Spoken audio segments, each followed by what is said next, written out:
اور اس کے ساتھ ساتھ جیسا کہ عنوان آپ کے پیش نظر ہے کہ جو ان تقاریب کے لیے مقرر کیا گیا کہ اطاعت قائم آل محمد، تو جب ہم اطاعت کی بات کرتے ہیں تو میں نے آپ کے سامنے پچھلی مجلسوں میں یہ گوش گزار کرنے کی کوشش کی کہ سب سے پہلے دل میں خلوص، نیت کا خلوص، تزکیہ نفس، یہ چیزیں ضروری ہیں کہ جب ہم اطاعت کا ارادہ کریں اور اطاعت کی کوشش کریں تو یہ پری ریکوزٹس ہیں.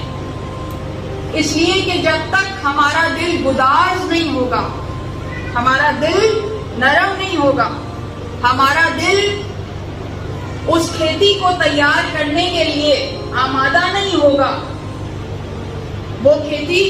کہ جو مودت آل محمد کی کھیتی ہے، وہ بیج تب تک ہمارے دلوں میں بویا نہیں جا سکتا جب تک ہمارا دل تیار نہ ہو. ایک عام پھل کا بیج بھی، پھلدار درخت کا بیج بھی جب بویا جاتا ہے تو پہلے زمین تیار کی جاتی ہے، ایسا ہے یا نہیں؟ جو بنجر زمین ہو اس میں کتنے ہی بیج ڈال دیں، کتنے ہی گل و گلزار کے پھلوں کے بیج ڈال دیں، اس میں سے پودا نہیں نکل سکتا، پونپلیں نہیں پھوٹ سکتی. زمین تیار ہونی ضروری ہے. تو جب زمین تیار ہوگی تو پھر جو نام ہے اس علی کا، کہ جو فقط ایک شخصیت نہیں ہے، سلسلے کا نام ہے، جیسا میں نے آپ کے سامنے عرض کیا مستقل سلسلے کے متعلق گفتگو ہو رہی ہے. تو یہ جو 14 معصومین کا سلسلہ ہے جس کا عنوان علی ہے، جس کا آغاز علی ہے، جس کی انتہا علی ہے،